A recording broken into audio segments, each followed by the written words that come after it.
the member. I call the member for Lilly. This year we commemorate the centenary of the Anzac landings and honour the service of those who fought in the Great War and subsequent wars. After that war and many others, our troops returned to face a very different kind of adversity. The mental and physical trauma which returned with our troops from the battlefield was not well understood and tormented many of them for the rest of their lives. Men like my grandfather, who was gassed and wounded on the Somme, and my father, a World War II veteran who was TPI when he died. As our knowledge and understanding of the mental and physical trauma suffered by current ex-service personnel has grown, we have set up institutions and organisations which provide support and care to help our service personnel.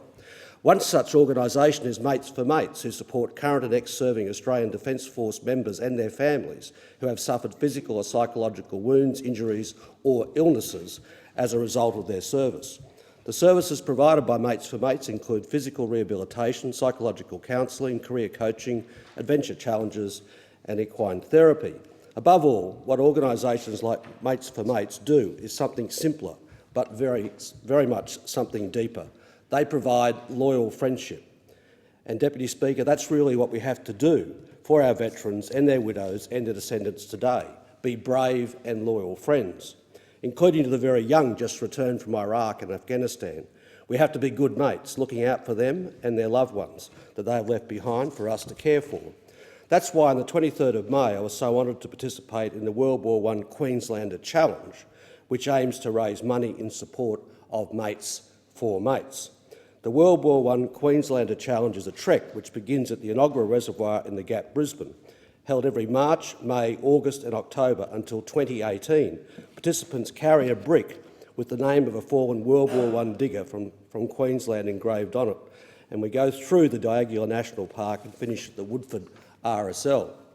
When the challenge concludes in 2018, the bricks carried across the course will be returned to the Gap to construct a monument in tribute to those Queenslanders who never returned home. So far, nearly 80 people have completed the challenge, raising almost $10,000 in support of Mates4Mates. But over the next 3 years, we have the opportunity to do so much more and support an organisation which provides essential support to our servicemen and women.